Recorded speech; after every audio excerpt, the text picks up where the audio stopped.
everyone, and thank you for joining me for the story. It's called There's No Such Thing as a Dragon. It is by Jack Kent. Billy Bixby was rather surprised when he woke up one morning and found a dragon in his room. It was a small dragon, about the size of a kitten. And there he is on the end of Billy's bed. The dragon wagged his tail happily when Billy patted his head. Billy went downstairs to tell his mum all about the dragon.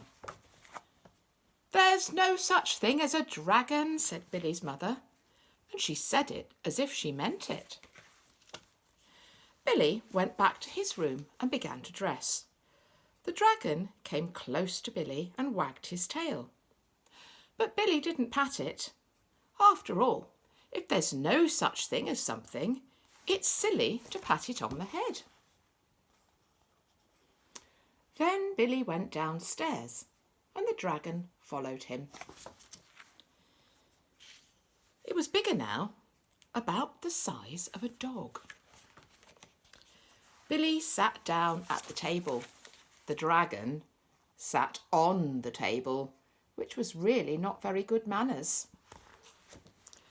This sort of thing was not usually allowed at Billy's house, but there wasn't much that Billy's mother could do about it.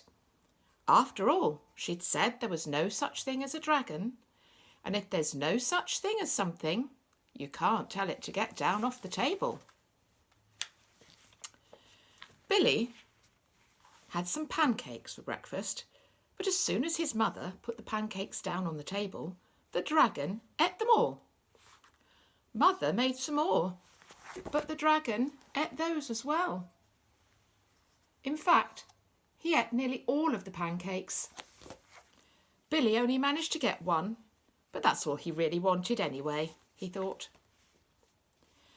Billy went upstairs to brush his teeth, and Mother started clearing the table. The dragon, who was quite as big as Mother by this time, made himself comfortable, leaning against the wall, and went to sleep. By the time Billy came back downstairs, however, the dragon had grown to fill the hall. Billy had to go around by way of the living room to where his mother was. "I didn't know dragons grew so fast," said Billy.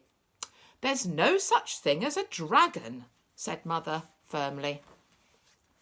Cleaning the downstairs took Mother all morning, what with a dragon in the way and having to climb in and out of windows to get from room to room. And there he is, and Mother climbing over him to do the housework. By midday, the dragon filled the house. There you can see his head coming out of one door and his tail out of the next.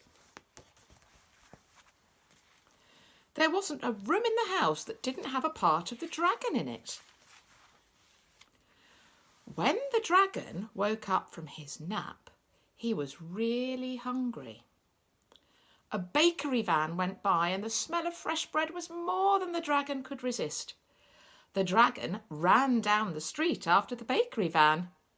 The house went too, just like the shell on a snail.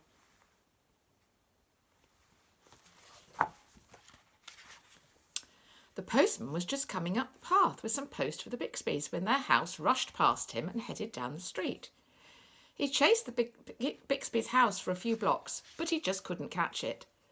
And when Mr. Bixby came home for lunch, the first thing he noticed was that his house was gone.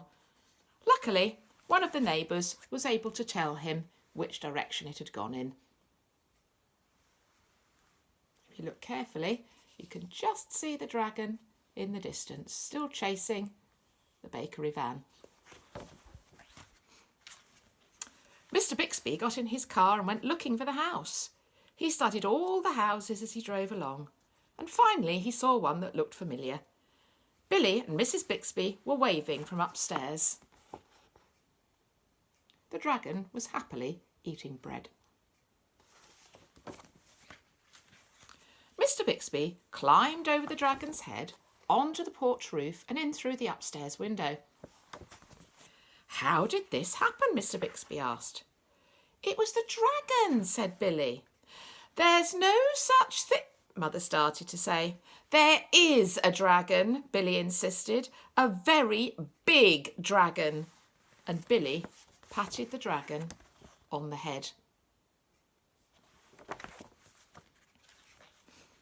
The dragon wagged its tail happily. Then, even faster than it had grown, the dragon started getting smaller.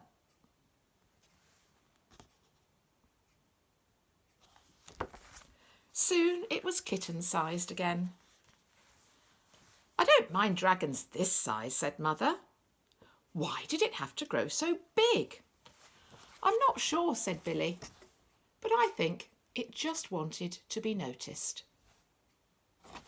I hope you enjoyed that story.